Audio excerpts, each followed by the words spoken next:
Hello, it's Craig Thompson, and this is the Stratford Slice. There's a lot of talk now about we have to build up our regional tourism to get people coming in from 2 to 3 hours away. How do we help the local theater group, the local music groups, the local et cetera, having the amenities to serve those housing, whether it's doctor's offices or whether it's a grocery store or an arts performing center.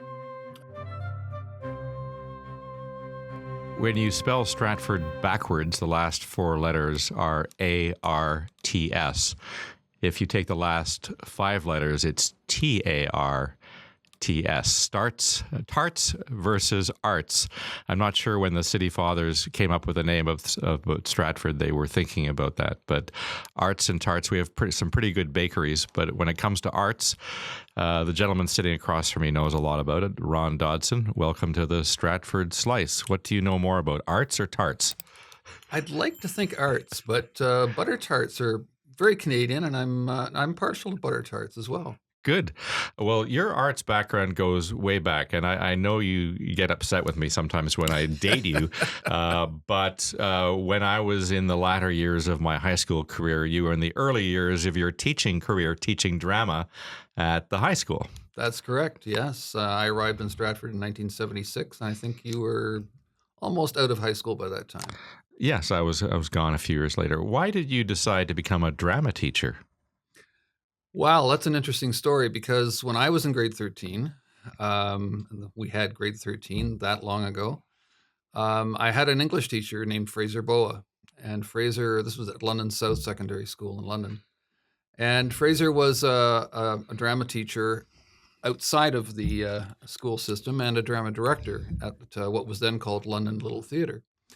And one day in English class, he came in and, he was known for a variety of innovative things, not the least of which was creating a film program, 16 millimeter film program at South. This is back in the late 60s, and which it was very avant-garde and highly unheard of at that point. But anyway, he came into English class one day and had a series of drawings that he put on everyone's desks and said, what you're looking at is the set design for the play I'm directing at the London Little Theatre right now called The Hostage by Brendan Behan. And I'm having some problems trying to figure out, and he outlined what the problem was. I won't go into the details of it, but he said, I'd like your input, class, into what you think might be interesting and visually interesting, aesthetically interesting, intellectually interesting in how I approach this part of the play. And I thought, that's kind of cool. I was really quite intrigued by that. And as a result, I asked him afterwards, could I come up and be a fly on the wall during a rehearsal just to see how things go in the theater. And he said, sure. So my friend Kevin and I went up to the rehearsal, and I really enjoyed myself. I was fascinated by what I saw. And a few months later, I was in university, and I got a phone call from Fraser saying, would you be my assistant director on my next production? And I said, sure, what do I do? And he said, well, just follow my lead. And I did, and I was his assistant then for 4 productions at London Little Theatre. Eventually had my own production at London Little Theatre as director, not at the main theatre, it was at the second stage, at then called Mini Theatre. And from then on, it became the thing that I wanted to do with my life, was to work with words, to work with text, to work with lights and sound and create. So, Ron, we're going to fast forward to today, and you are the co-founder of something called the Stratford Arts and Culture Collective, and you're also serving on an advisory committee that's looking at the Grand Trunk redevelopment. The Grand Trunk redevelopment, for those who don't know, is an 18-acre site that has been a desolate icon on Stratford's landscape for as long as I can remember, and in fact, it's the hub of the railway industry, which gave birth to Stratford. And also its closure gave birth to the arts and the Stratford Festival many, many years ago. But so it's very interesting that the industrial history of Stratford and the intersection with the arts coincides with your involvement in both the Stratford Arts and Culture Collective and the Grand Trunk redevelopment. Tell us a little bit about both organizations and what role you serve on both. Well, the Stratford Arts and Culture Collective was born because the festival announced that they were going to tear down the what used to be the casino, then the Kiwanis Community Center, and make the Tom Patterson Theatre a much larger and more interesting and more viable location. Back in September of 2016, they did that announcement, and it was put on social media. Because I sometimes have been known to have somewhat of a big mouth, I went on social media and commented on it to say this might be the opportunity that Stratford has been waiting for a long time, not just for a stage for the Stratford Festival, but also for the community, because that has been a large deficit in our community for a long time. There are locations in Stratford that are being used for the arts that are okay. They're good, and there's certainly a place for them. But there's no single place that satisfies groups that want to do more than sort of make do.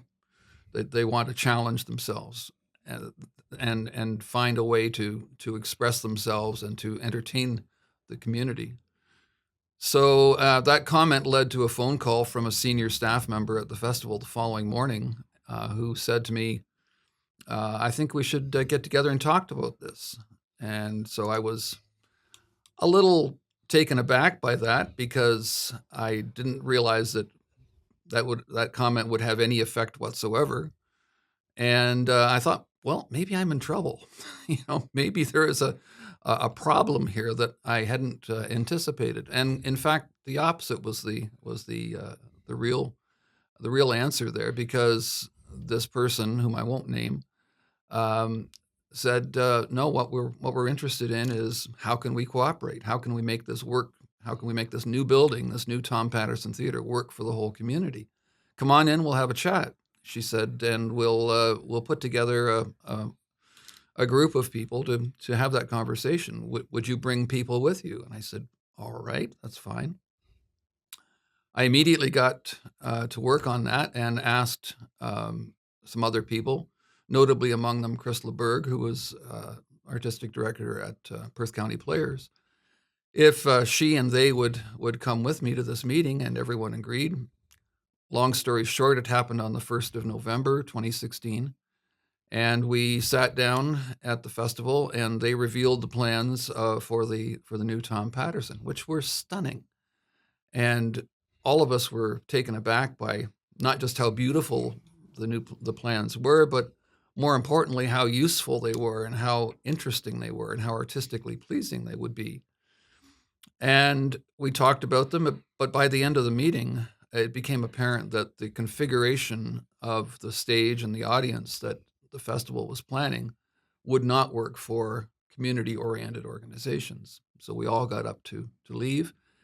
And just as we were doing that, I looked at Chris, and Chris looked at me, and we both said, well, but wait a minute, there's still the germ of a good idea here. There is a need that still needs to be fulfilled in the community. And that became what happened in terms of a second meeting with the festival. And from there, the organization grew from 6 organizations to 15 to, I believe it was 21 or 22 at the next meeting. And we've been working on that project ever since. We thought we had a site for such a community-oriented arts building when the Knox congregation sold to a developer, but it wasn't to be. It just didn't work out. So now we're looking at the Grand Trunk and trying to make sure that that site, in cooperation and partnership with others, is the site that Stratford is going to have as its sort of community living room, its location for all kinds of arts and culture activities, from public lectures to dance competitions to hopefully the symphony to theater work to you name it. So you're advocating for a community access arts center is really what Yes, you're looking for. yes, Yeah. exactly. It's for everyone, and it's for everyone to not just enjoy, but also to produce that. I've always argued that Stratford needs to diversify its creative economy. Not everybody works on stage at the theater, but yet Stratford has this amazing talent pool of people with, visual artists, poets, musicians, actors, Yep. directors, filmmakers, etc. They're really that's what really makes Stratford unique compared to other communities that are size. That we've tended to attract this. We're a magnet for creative people. You're absolutely right, and it's not simply, as many people think, that it's the Stratford Festival that sort of holds a monopoly on those things. It's not. It's not at all. I'm amazed at the number of people that I meet in the arts and culture world who have no connection to the Stratford Festival, but they love the city. They love the fact that it is a place that nurtures good artistic products, and that is receptive to new ideas and new ways of looking at things.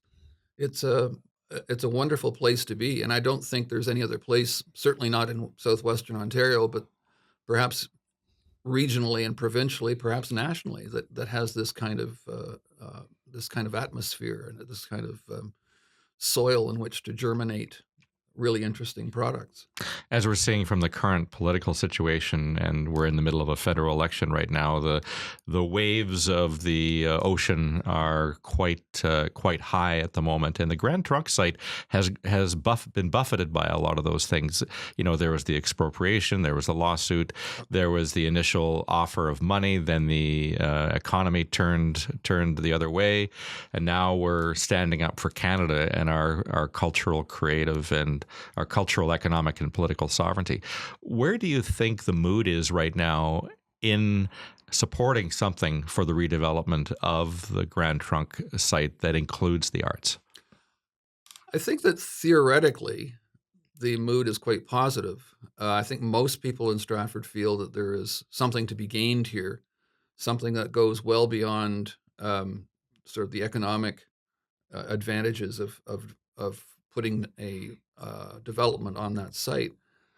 I think there are some people, though, who think that it's an eyesore. It's a place that needs to be torn down, including some of my friends. But I think that those people don't think about the fact that once you tear something down, you still have the problem of what to do with it. And yes, there are contaminated areas that need to be remediated, but you're also you're looking at an expanse, as you said, of 18 acres. And what do you do with 18 acres this close to a downtown, an area that is in fact a kind of buffer between the downtown development and the residential area to its south? It's full of potential, and that potential is not going to be realized by taking that structure down. It's going to be realized by using that structure to build something unique and really interesting for the citizens first, but possibly for others as well. There's a sense of urgency right now, Ron, that we stand up for Canada sooner rather than later. Yeah. How can we use that momentum to accelerate what's going on the site? Can we do it piece by piece? How can we move the project forward? Because as you know, I've been looking at that site since 1980, and nothing has really changed over the years. But we don't know what impact the Canada-U.S. dispute is going to have on our economy, and we need to be ready for a plan B and get that going quickly. Well, I think the first thing we have to look at is how it's going to benefit the citizens of not just Stratford, but of the area, and trying to make sure that despite any kind of economic buffets that we take from the United States or from other places for that matter, or from other places in Ontario, that it is a place that is first of all for Stratford citizens. So as it's developed, it would be great that the citizens band behind that location and say, this is something that is not just wanted, but it's needed. It's important to how this city continues to grow. We need housing, obviously, and I took a great visit over to Galt or Cambridge a year or so ago to see the Gaslight District. And the Gaslight District is sort of a mini version of the Distillery District in Toronto, taking an old mill or an old industrial complex and turning it into a community hub. And how they paid for it, they paid for it through residential development. Mind you, in that part of Ontario, the height restrictions allow you to go up higher, and they largely financed the arts center or the arts component of the Gaslight with residential development. How can we do the same thing in Stratford? Because you have a ton of space there to build housing. That is what, in my view, is going to drive the development of everything else there. Well, the city right now and the ad hoc Grand Trunk Renewal Committee on which I sit is advising the city, is looking at a lot of those options. And I know people are frustrated with the length of time that it's taking to do things, but you get one crack at this, and if you get it wrong, you get it really wrong. Well, it's a generational thing, isn't it? It's absolutely a generational thing, and it's one of those things that there are advisors coming in to help sort of stage the project in terms of what needs to be done first, second, third, fourth, et cetera, and looking at it from an economic point of view, but particularly through a housing lens, as you're alluding. Because once that need for housing has been quantified and qualified, then we can move ahead and say, okay, this is the number of units that are needed. This is what the growth pattern for the city is going to be over the next generation. Well, maybe not generation, but 10 or 15 years. And this is how this site meets those needs. And putting the two things together and finding the amenities that go with it, such as an arts facility and also the YMCA and the public library and other services and amenities. That really makes it worthwhile doing and doing right the first time. But is there not a tendency that everyone wants to be involved in this site? Like, do we need to have everything lined up at the very beginning, like a library, police station, community center? Why do we need, in my view, I think the housing is going to need to come first, because that will then define what the site is actually going to do and how we'll pay for these other elements. Well, they won't completely pay for it, but they'll certainly help. And the housing, as you're saying, is very, very important. But at the same time, there are the other needs that need to be taken into consideration as well. I don't think that there's a strong case to be made for sort of a linear approach.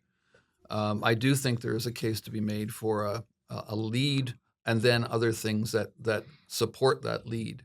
And if the lead is housing, then you need to have things around the housing that's going to make it attractive and is going to make it worthwhile, with some of it being affordable housing, some of it being market value housing. I'm not a housing expert, but it strikes me that variety of kinds of housing is important. But then again, having the amenities to serve those housing, whether it's doctor's offices or whether it's a grocery store or an arts performing center, those things are going to help out with the viability of the site. And the great thing about the site is it's very close to Stratford's heritage downtown, so anything that goes in there can be very walkable, and it can almost be a park-like industrial park, not an industrial park, but a park-like setting using the industrial landscape as a backdrop for it. Yeah, and to expand on that a little further, one of the cities that I really love in the world is a place called Lingen in Germany. It's in the northwest corner of Germany. And it's a city of about 50,000, a little bit larger than Stratford. And it's a city that has a very vibrant downtown core. And on its periphery, it has a railroad station. It had a disused, abandoned structure, very much like the Cooper Building, the Grand Trunk Building, and they've done a marvelous job of making that building come alive. It now houses, in part, there are several parts to it, but in part, a university campus. And it's a satellite campus of the University of Osnabrück. And the whole city, because it is located, because this development is located sort of, again, between the downtown core and the residential area, it feels unified as a result. So good planning, good architecture, good routing of services and so on at this site in Stratford will really help make the city much more unified. One of the problems with that site is that it is located parallel to the railroad track for obvious reasons. That's how it was built. But also that parallel situation makes it difficult for the residential area to relate well to the downtown area. So you have to figure out a way of using that site so that those things become connected. And that railway line is still used during the week, a few times a week, taking salt from the Goderich salt mines down to Lake Erie. Yeah. Unfortunately, it's only used a few times a week. There's also the Via Rail trains that go past there. But I'm confident that, as has been done in other locations, there are ways of making that, the vibration, the noise, the cut-off way that it's situated, separating the residential from the downtown, it can be mitigated. It's a very interesting part of town on either side of the railway because we have a empty hotel development that was the old Dominion House was torn down. Across the street, you've got the old Avon Hotel, which incidentally was once owned by Howie Mandel's father. Oh, I didn't know that. And when I was working with Howie on one of my films, the Alex Trebek film, I brought him a gift from Stratford because he spent summers as a teenager in Stratford helping his dad out at the hotel. Wow. And you've got a lot of interesting things happening in and around there.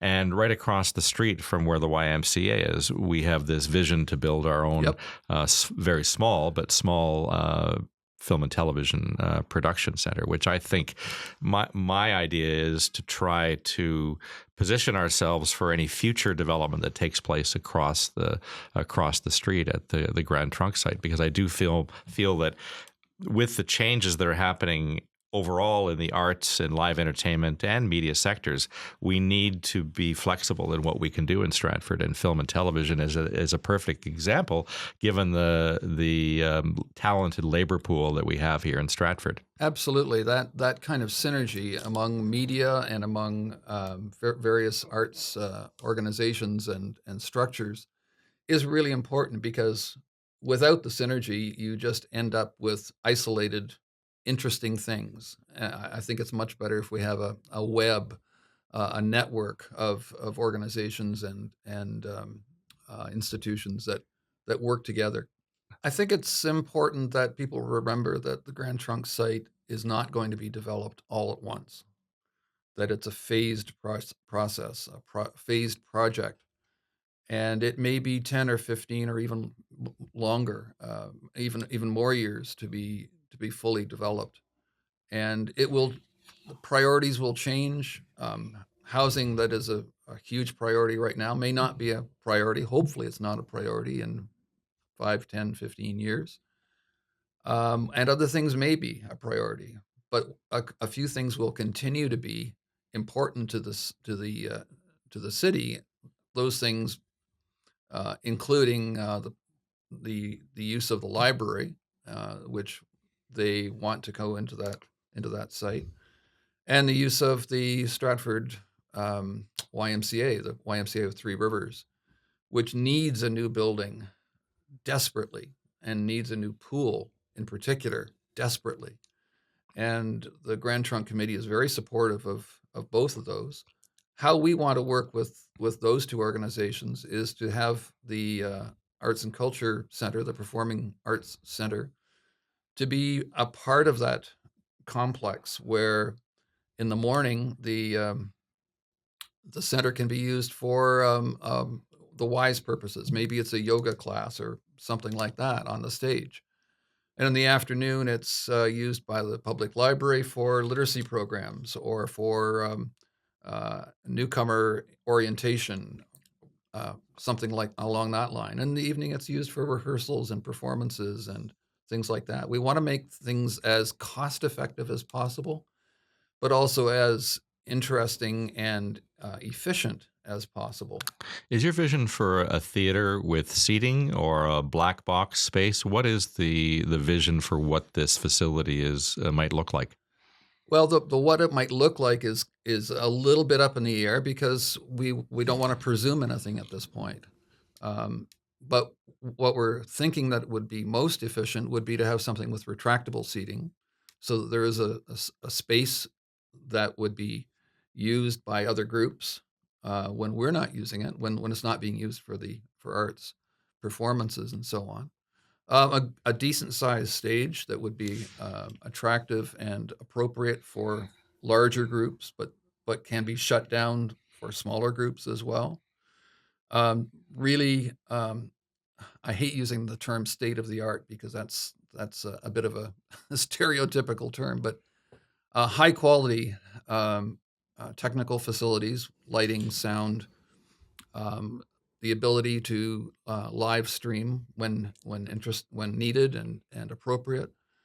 Also, good ancillary facilities backstage, so that if there is a production that comes in from the road, so to speak, that their personnel can have a home away from home and feel comfortable for a few hours.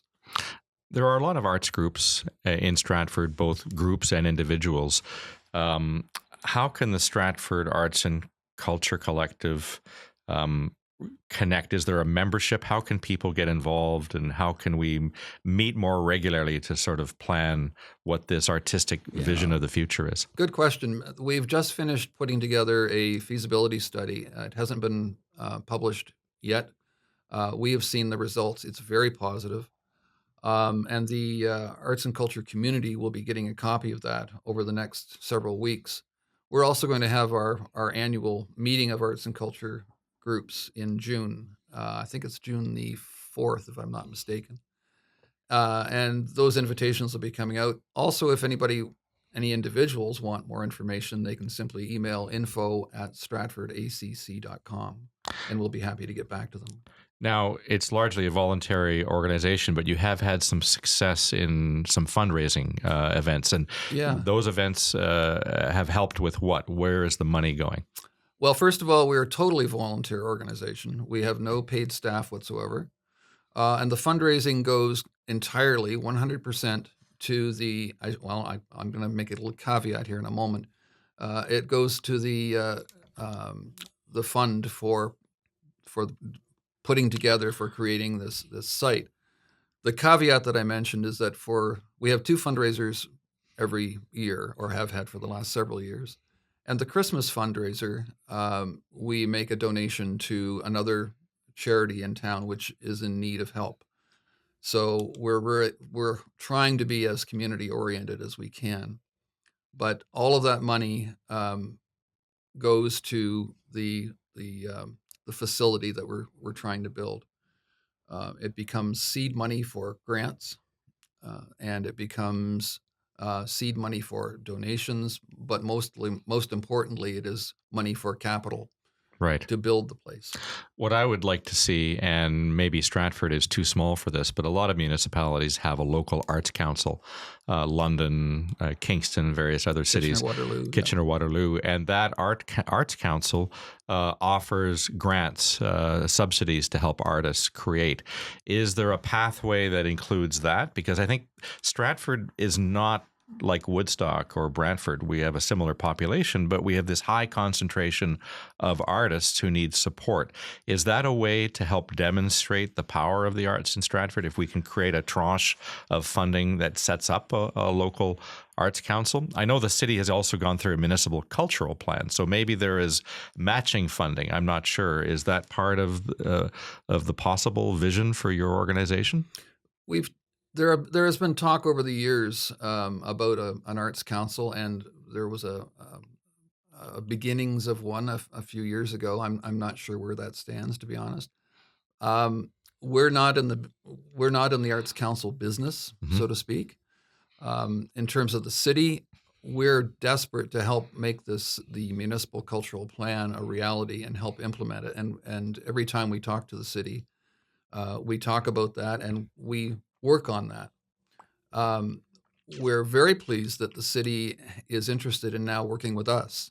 We just in the last month to 6 weeks received overtures from the city that they would like to do that through the community services department, and that's great. We welcome that with open arms, and we're exploring ways of making that happen. One of the big challenges of arts organizations is there's so many in Stratford all competing for the same grants and funding. Yep. And these are largely, or there's some community grants, but largely, Ontario Arts Council, Trillium Foundation, things like that. And they can't say yes to everybody. And it might be a good idea to coalesce the arts groups and actually fund the arts in general, and then the local initiatives can have their own adjudication with the Arts Council locally. It just might make it a bit more equitable so that there aren't the haves and the have-nots. Yes, there is a case to be made for that kind of getting together, and we're trying to do that, but in a different way, so that there is a more equitable distribution of funds. I sit on a board of an organization here in Stratford that is fairly new, and it's tough to get your foot in the door. You have to have really interesting programming. You have to have the right words in the right order for the right grant, all those kinds of things. But one of the great things, and this comes back to what we started with, Greg, one of the great things about Stratford is that you have people who will advocate for you. So I think about one organization, well, a couple of organizations that are fairly new in town over the last couple of years that have talked to certain people and those people have said, "Yeah, I can help you. I'll introduce you to this person. I'll introduce you to that person. I'll make sure that your publicity goes out on my channels."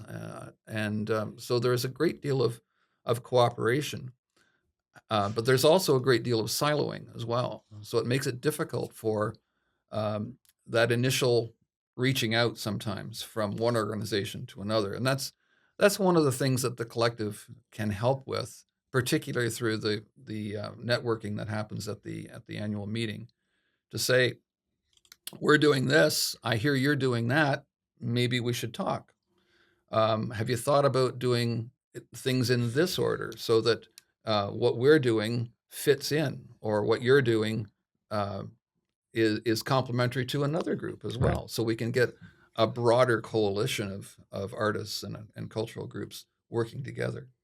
My company, we are members of the Stratford Arts and Culture Collective, and I think we might be able to help in some way in getting the story out, because if Yeah. people are aware of what's happening Yep. and the great people in the arts community, that helps build a case. Yep, I totally agree with you, and I think that what Ballonran is doing is important to the city in a variety of ways, whether it's municipal cultural plan or whether it's simply, and I shouldn't say simply, but whether it's also making ideas and developments available to each other to talk about and to learn from, and so on. I think all that kind of thing is really, really valuable.